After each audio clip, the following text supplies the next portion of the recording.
আমার একটা ব্যারাম আছে, কেউ যদি আমার ট্যুরে যাওয়ার কথা তাইলে আমি না করতাম পারি না। যেমন আজকে সকাল সকাল নিজের ঘুমটারে বালিশের সিপাত রাখা সুটবুট পয়রা গরিবের পদ্মা সেতুর উপরে আটা শুরু করে দিয়েছে ট্যুরে যাওয়ার উদ্দেশ্যে। আজকে আমরা গন্তব্যস্থল কিশোরগঞ্জের নিকলিমিটা মইনে হেন জনের সময় কি কি পাইতারা করছি এটা দেখবেন আজকের ভিডিওতে। আমরা সাগর ভাই তাড়াতাড়ি চল, সবাই তাড়াতাড়ি আমরা লিখি বাজারও এতে আলাদা ভাই ঘুমে চুক্তি মালতে পারে না। এবারও আমার কাঁচা ঘুমটা ভাঙ্গা উঠতে আইছি, চুক্তি লাল হয়ে রয়েছে, চশমাটা ফেরালো নাইলে আশেপাশের মানুষ উল্টা পাল্টা ভাবতে পারে। এদিকে নবীনগরায় আমরা সলের নাস্তা করতে মায়া পড়ছি, কারণ পেট শান্তি তো দুনিয়া শান্তি। সলের নাস্তা ডাল রুটি খাইয়া আমরা রেডি হইতে থেকে রওনা দেওয়ার উদ্দেশ্যে। ট্যুরটা একদিনে রইলো, সবাই লোক মোটামুটি ফাঁসিপতি আছে, সবার ফাঁসিপতি গুছাইয়া আমরা রওনা দিলাম। সকালবেলা আকাশটা ছিল মেঘলা, পরিবেশটা ছিল অসম্ভব সুন্দর। এই সুন্দর পরিবেশ দেখে লোকের সবটি একটা ব্রিজের মধ্যে দাঁড়াইছে। আসলে গন্তব্যস্থল পৌঁছানোর থেকে গন্তব্যস্থল যাওয়ার আগের রাস্তাটি কিন্তু অনেক সুন্দর, যদি আপনি ঠিকভাবে উপভোগ করতেন পারে। এদিকে আর জিরান যেত না, কারণ গন্তব্য হইছে বহু দূর, যার কারণে কুদ্দুর পরে আমরা আবার গাড়ি লেটান মারছি। এদিকে লোকের এক বড় ভাই বালা রাস্তার কথা কয়ে আমরা বাঙ্গা রাস্তা লইছে। এই রাস্তা দিকে দেহারা রেলেকেছে কাইজা কোন দুঃখের কথা আপনারা কি কইয়া যতলা রাস্তা পার এই বাঙ্গা রাস্তা রেন আইছি, এই রাস্তাটা দিয়ে আর ব্যাক না যায় এই বাঙ্গা রাস্তা দিয়ে গাড়ি চালাই যান বালা আমি মনে করি। লোকের এক বড় ভাই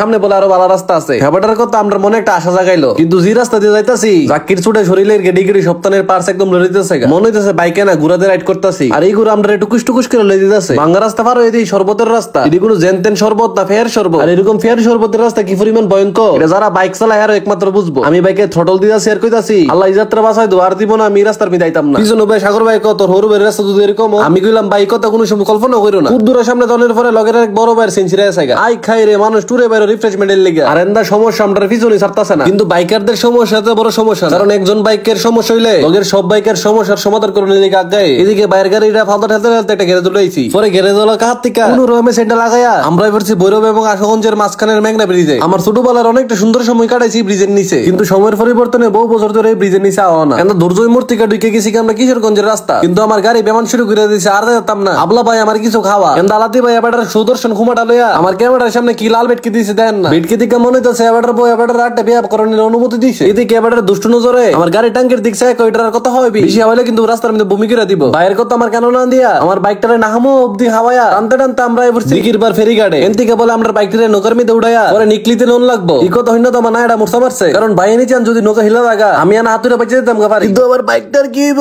আচ্ছা ব্যাপার না, বয়ের পরে যাকে কেন সুন্দর করে বাইকটারে নৌকার মধ্যে উঠাইতে লই চলে জিসিউন কাট 19 বিশুলে দিরিমদা নিচে পড়বো, কিন্তু আমি তো ফটো দিতাম না। যে বাইকটারে কাট থেকে নৌকার মধ্যে নামাইতাম গেছি সামনের চাকাটা ফরনের লগে লগে আমার আন্ডার বেলিটা কাটার মধ্যে লেগে গেছে। আই খাই খাই রে বাইঙ্গা ডাঙ্গা থাকা আমার কলজাটা ফেটে যাবে। যা গেটার কোন রকম নৌকা উঠাইলাম, নৌকা উঠানোর পরে সবাই দিয়ে বেটের মতো ঘুমটা দিলাইছে। কাহিনীটা কি এই রইতে বলে সবার স্ক্রিন টোন কালো হয়ে যাবো, যার কারণে নিজের ত্বকের সুরক্ষার জন্য মাথার উপরে গামছা দিয়ে রাখছে। আমরা শত চেষ্টার পরে নৌকা দিয়ে পানির মধ্যে নন জিতেছে না, পরে সবাই মিলে নৌকার নিচে বাসান দেয়া 100 কইতাছে আরো জোরে হেইয়ো হইছে না ভাই হেইয়ো, কথা আছে 10 এর লাঠি একের বুঝা। সবাই মিলে নৌকার যে পরিমাণ ঠেলা দিছে এই ঠেলা নৌকা না সামলাতে পারে পানির মধ্যে গেছে গা। নৌকার মধ্যে উঠার পরে রোদ গেছে গা, তার লগে লগে একটু একটু বাতাস শুরু হইছে। গরমটার পরে যখন এই ঠান্ডা আবহাওয়াটা ফিল করতেছি ওরে কি লাগতাছে রে। আমরা বাংলাদেশ হইছে নদী মাতৃক দেশ, এই দেশের আনাচে কানাচে নদ নদী হাওর বিল আছে। এই হাওর প্রায় 2 ঘন্টা নৌকা দিয়ে পারে দিয়া আমরা নিকলির একটা গাড় হয়ে ফসাইছি। আর এন্ডা লগে লগে শুরু হইছে ফুরি ফুরি বৃষ্টি। Wow nice weather. এই ওয়েদারের মধ্যে গোসল করলে কেমন লাগবে আপনারা কোন ই করে নৌকা থেকে নাইমা আমরা প্রথম কাম হইবে গোসল করা। গোসল করা বড় কথা না, নৌকাতে গাড়ি নামানি বড় কথা। 1920 যদি গাড়িটা একবার ফটতারে নিচে তাইলে আমার গাড়ি ফেকে ফরা পেকিতে হয়ে যাবে,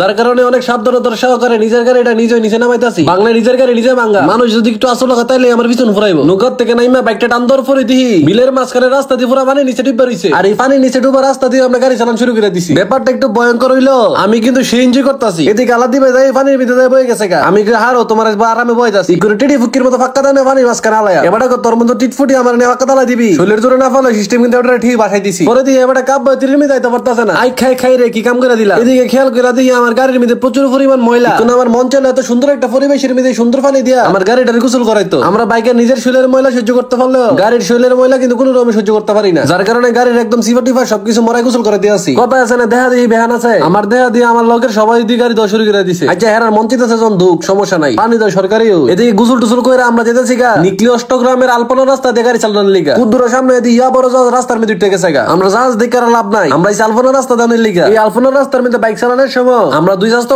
ডানাটা মিলা দিছি, গাড়ির স্পিডটা একটু বেশি থাকলে ডাইরেক্ট ঘুরে গেলাম কইলে। কিশোরগঞ্জের সব থেকে সুন্দর রাস্তা নিকলি অষ্টগ্রামের এই আলপনা রাস্তাটা। রাস্তার দুই পাশে হাওর থাকার কারণে রাস্তাটার সৌন্দর্য কিন্তু আরো বেশি বাইরে গেছে। কিশোরগঞ্জের আলপনার এই রাস্তার দেহনের লিগা পর্যটকের উপস্থিতি দেখছি একদম সফরের মতো। আপনি কোন কিশোরগঞ্জের এই রাস্তা গেছেন কিনা অবশ্যই কমেন্টে জানায়। তো আজকের ভিডিওটা এখন যে ভিডিওটা কেমন হচ্ছে অবশ্যই কমেন্টে জানায়। ভিডিও যদি ভালো লাগে থাকে অবশ্যই শেয়ার করে দিন। যারা যারা আমার পেজটা কোনো ফলো করছে না তাড়াতাড়ি ফলো করে দিয়ে। দেখা হইতেছে নতুন আরেকটি ভিডিওতে। ততদিন ভালো থাকুন, সুস্থ থাকুন, নিজের দামি জিনিসের খেয়াল রাখুন। আল্লাহ হাফেজ।